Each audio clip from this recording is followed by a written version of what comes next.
Halo. Pull. Oh. Ya.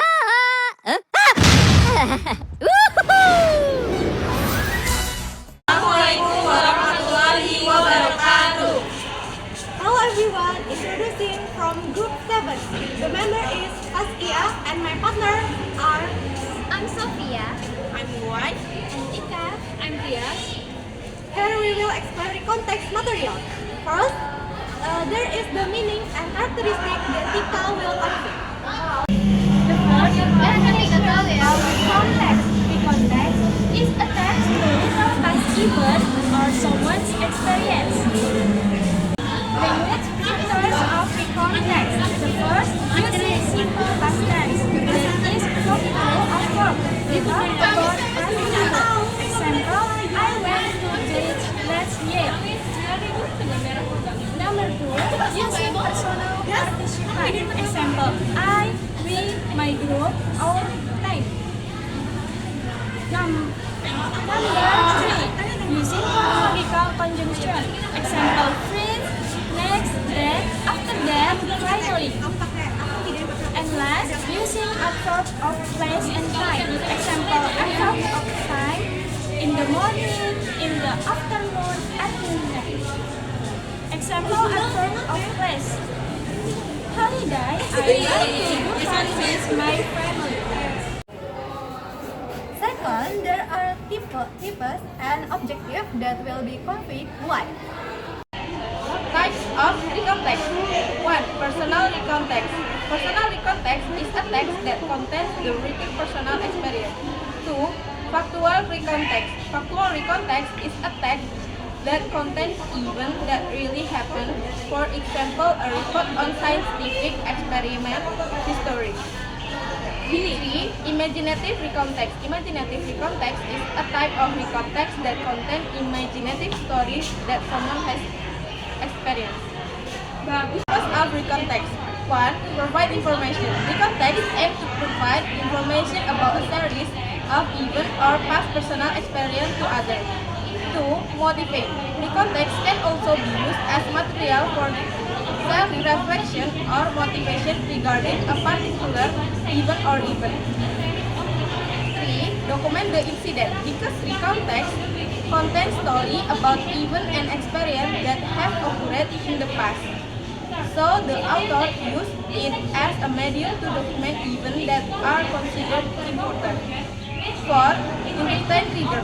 Like other type of text, because recontext can tell about recent experience. Next, there is a recontext structure that will be present by Tias. Structure of the recontext. First, orientation. This section is an opening text or introduction that contains the background of an incident, such as who was involved or when and where the incident occurred. 2. Series of events. This section is part of the body of the text, which contains a series of sequential events experienced by the author. For example, if the recontext tells about the competition experience, then the series of events section contains a series of event experience sequential, starting from the beginning of the competition preparation until the competition ends. Third, reorientation. This section is the closing text, which contains the author conclusion, message, impression, or feeling regarding the event experience. For example, the author tells about his competition experience and it turns out he won first place in the competition.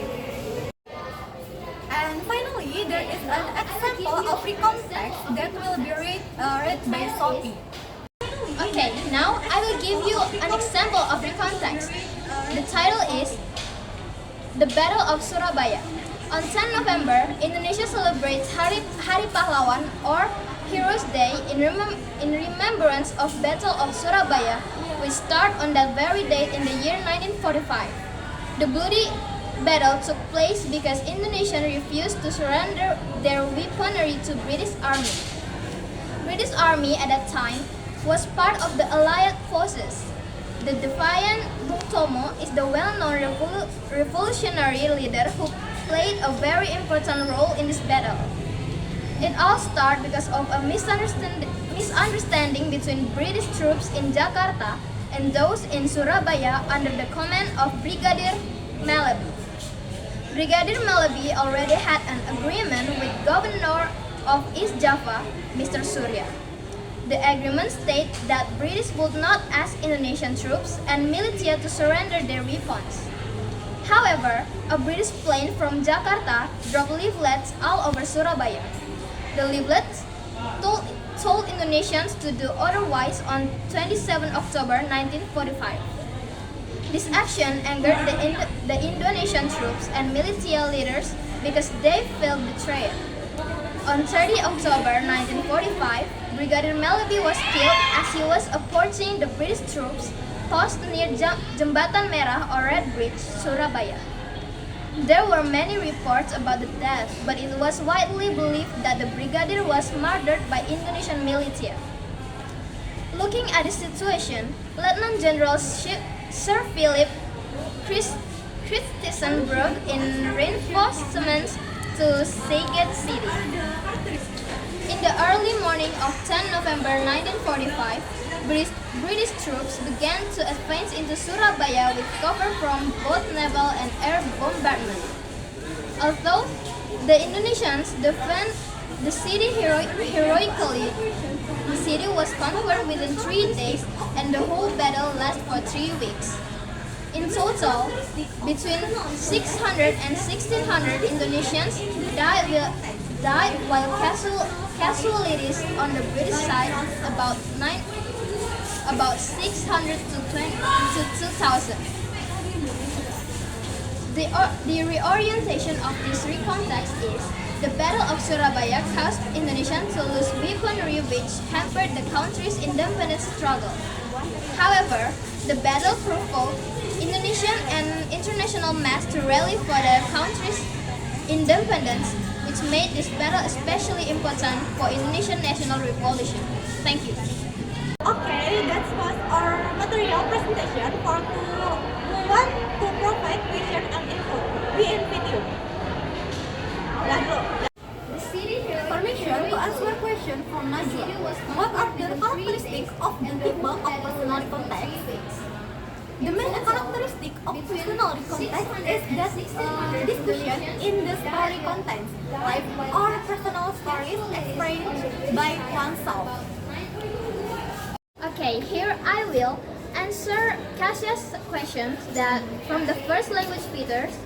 Please explain in the detail about the simple past tense and give example of sentences in the context. Okay, the answer is report text typically use the present tense because they aim to provide general factual information about the subject that is considered to be true or relevant now and in the future.